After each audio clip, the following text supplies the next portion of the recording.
So, in closing, I want to thank Minister Yudhoyono for the keynote speech we are about to hear.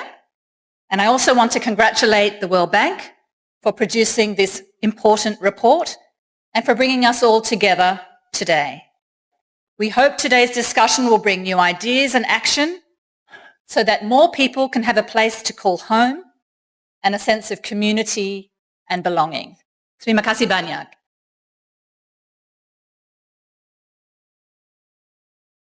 Thank you, Ibu Geita, for joining us and for your welcome address.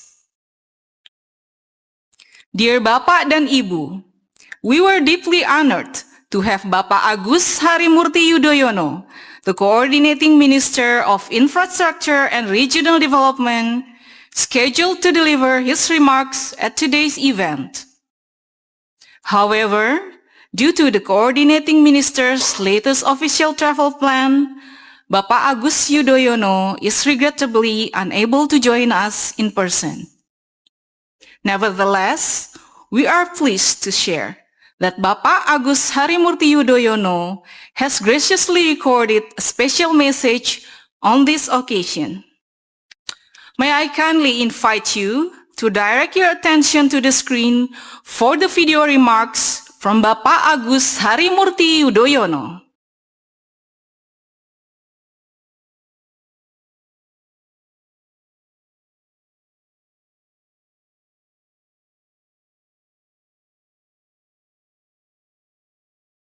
Assalamualaikum warahmatullahi wabarakatuh.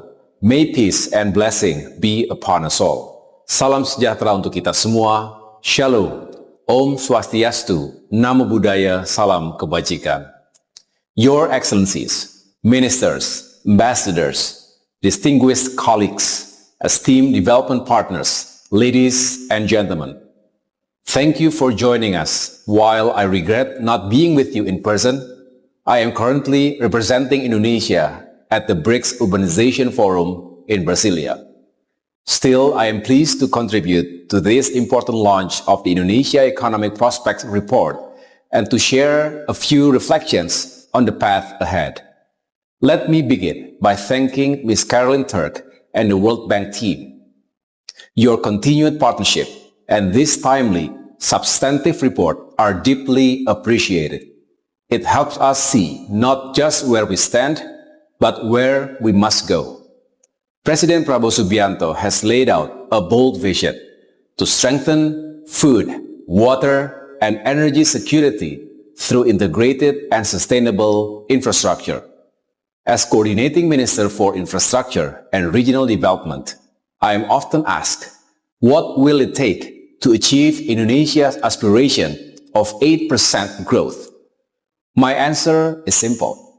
It will take more than building infrastructure. It will take building opportunities. And there is perhaps no greater multiplier of opportunity than housing. Let me explain the role of our ministry. We coordinate 5 portfolios: land, public works, transportation, housing, and transmigration. This integrated mandate gives us a powerful tool. It allows us to connect systems, scale solutions, and serve people first. Let me be clear. Housing is infrastructure, and when done right, it is people first infrastructure. This year's report could not be more relevant. It affirms what we now see more clearly than ever. Housing is not a side issue. It is central to national development. It is also a pillar of the Sustainable Development Goals, especially SDG 11 on sustainable cities and communities. Today, the housing and settlement sector touches at least 185 related subsectors, from building materials and logistics to land services, finance, and water. It contributes 10% of our GDP, supports 7% of jobs, and generates 8% of tax revenues. According to the report, with the right strategy, Indonesia could leverage $3.8 billion in public investments annually. This could generate over 2.3 million jobs and attract $2.8 billion in private capital. That is not a small engine. It is a powerful driver for growth, innovation, and shared prosperity. But we must face a hard truth.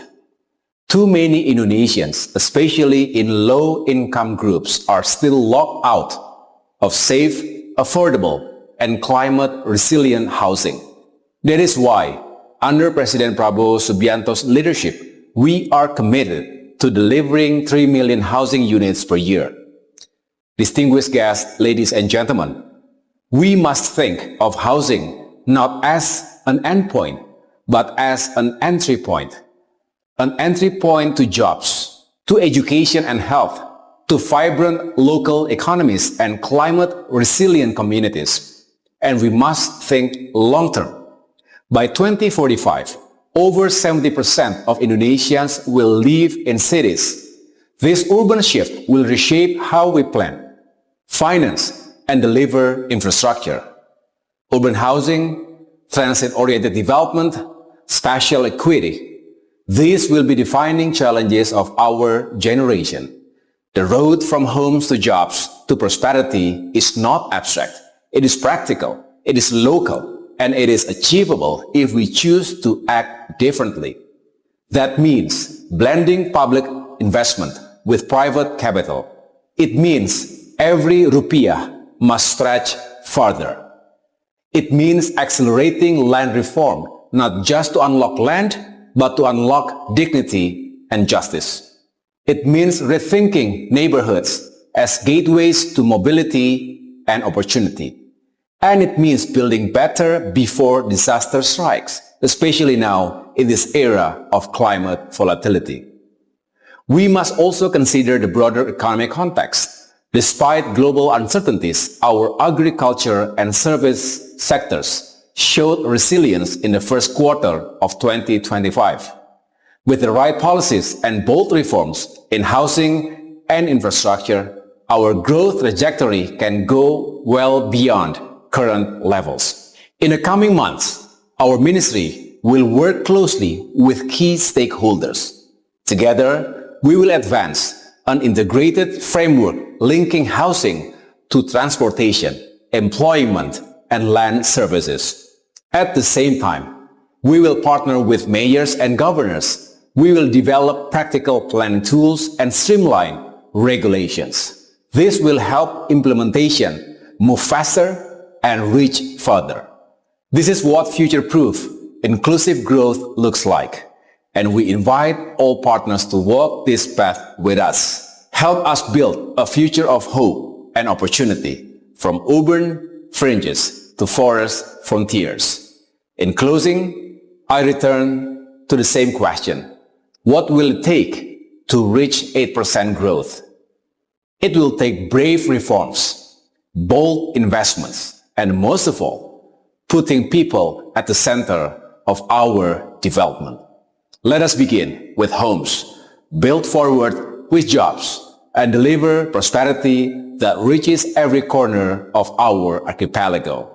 Thank you. Wassalamualaikum warahmatullahi wabarakatuh.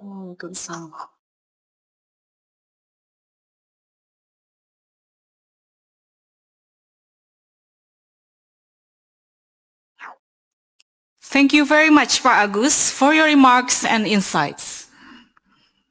Now, another brief reminder.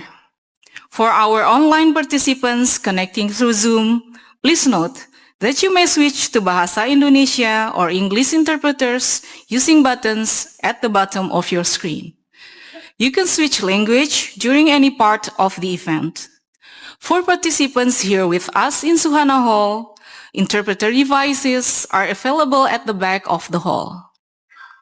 Bagi peserta yang bergabung secara virtual lewat Zoom, Anda bisa memilih fitur penerjemah di bagian bawah layar Anda dan memilih bahasa Indonesia. Bagi Anda yang berada di Suhana Hall, apabila diperlukan, alat penerjemah tersedia di bagian belakang ruangan ini.